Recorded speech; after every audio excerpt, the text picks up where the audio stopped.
Every country on earth at the moment is reforming public education. There are two reasons for it. The first of them is economic. People are trying to work out, how do we educate our children to take their place in the economies of the 21st century? How do we do that? Given that we can't anticipate what the economy will look like at the end of next week, as the recent turmoil is demonstrating. How do we do that? The second, though, is cultural. Every country on earth is trying to figure out, how do we educate our children so they have a sense of cultural identity and so that we can pass on the cultural genes of our communities while being part of the process of globalization. How do we square that circle? The problem is they're trying to meet the future by doing what they did in the past. And on the way, they're alienating millions of kids who don't see any purpose in going to school. When we went to school, we were kept there with a story, which was if you worked hard and did well and got a college degree, you would have a job. Our kids don't believe that. And they're right not to, by the way. You're better having a degree than not, but it's not a guarantee anymore. And particularly not if the route to it marginalizes most of the things that you think are important about yourself. Some people say we have to raise standards as if this is a breakthrough. You know, like, really, yes, we should. Why would you lower them? You know, I mean, I haven't come across an argument that persuades me of lowering them. But raising them, of course we should raise them. The problem is that the current system of education was designed and conceived and structured for a different age. It was conceived in the intellectual culture of the Enlightenment and in the economic circumstances of the Industrial Revolution. Before the middle of the 19th century, there were no systems of public education. Not really. I mean, you could get educated by Jesuits, you know, if you had the money. But public education, paid for from taxation, compulsory to everybody and free at the point of delivery, that was a revolutionary idea. And many people objected to it. They said it's not possible for many street kids, working class children, to benefit from public education. They're incapable of learning to read and write, and why are we spending time on this? So there's also built into it a whole series of assumptions about social structure and capacity. It was driven by an economic imperative of the time, but running right through it was an intellectual model of the mind, which was essentially the Enlightenment view of intelligence. That real intelligence consists in the capacity for a certain type of deductive reasoning and a knowledge of the classics originally, what we come to think of as academic ability. And this is deep in the gene pool of public education, that there are really two types of people, academic and non-academic, smart people and non-smart people. And the consequence of that is that many brilliant people think they're not, because they've been judged against this particular view of the mind. So we have twin pillars, economic and intellectual. And my view is that this model has caused chaos in many people's lives. It's been great for some. There have been people who have benefited wonderfully from it. But most people have not. Instead, they suffer this. This is the modern epidemic, and it's as misplaced and it's as fictitious. This is the plague of ADHD. Now, this is a map of the incidence of ADHD in America, or prescriptions for ADHD. Don't mistake me here. I don't mean to say there is no such thing as attention deficit disorder. I'm not qualified to say if there is such a thing. I know that a great majority of psychologists and paediatricians think there is such a thing. But it's still a matter of debate. What I do know for a fact is it's not an epidemic. These kids are being medicated as routinely as we had our tonsils taken out. And on the same whimsical basis, and for the same reason, medical fashion. Our children are living in the most intensely stimulating period in the history of the earth. They're being besieged with information and calls for their attention from every platform, computers, from iPhones, from advertising holdings, from hundreds of television channels. And we're penalizing them now for getting distracted.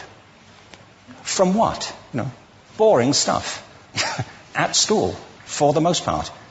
It seems to me it's not a coincidence totally that the incidence of ADHD has risen in parallel with the growth of standardized testing. Now, these kids are being given Ritalin and Adderall and all manner of things, often quite dangerous drugs, to get them focused and calm them down. But according to this, attention deficit disorder increases as you travel east across the country. People start losing interest in Oklahoma.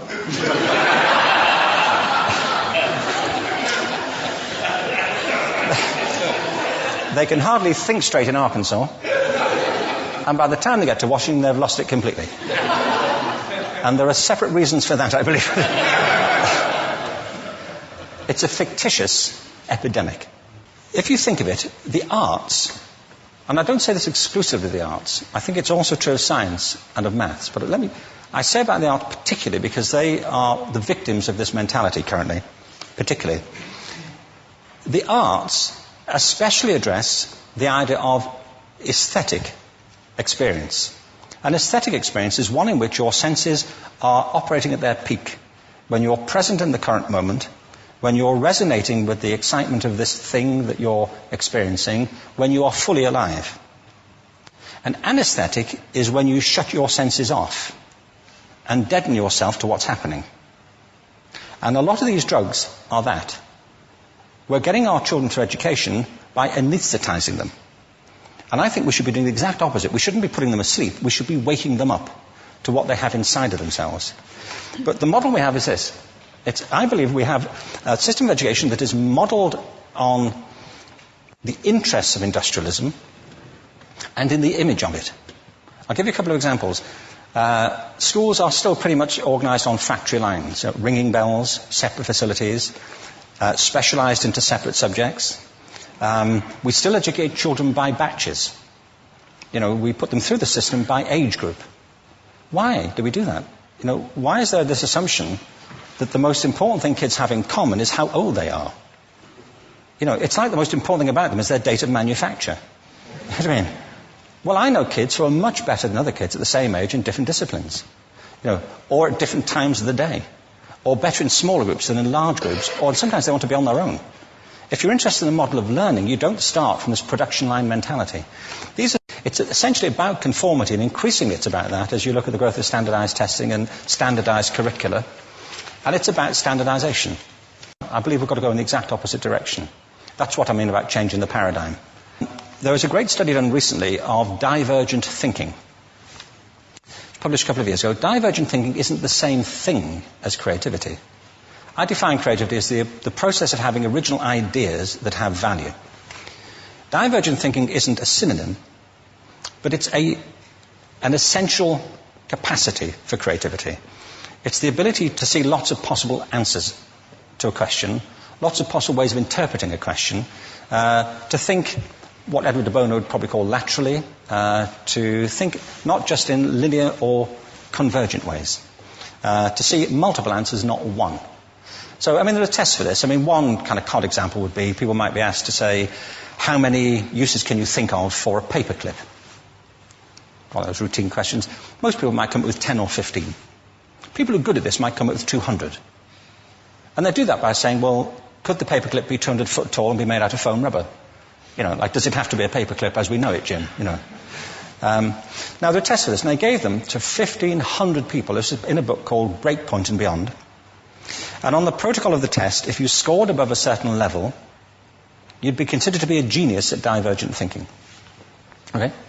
So my question to you is, what percentage of the people tested, of the 1,500, scored at genius level for divergent thinking?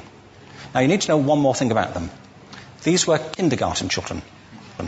So what do you think? What percentage at genius level? 80. 80, okay. 98%. Now, the thing about this was it was a longitudinal study. So they retested the same children 5 years later, ages of 8 to 10. What do you think? 50? They retested them again 5 years later, ages 13 to 15. You can see a trend here, can't you? Now, this tells an interesting story, because you could have imagined it going the other way, couldn't you? You start off not being very good, but you get better as you get older.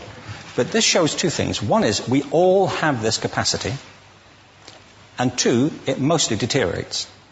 Now, a lot of things have happened to these kids as they've grown up. A lot. But one of the most important things that happened to them, I'm convinced, is that by now they've become educated.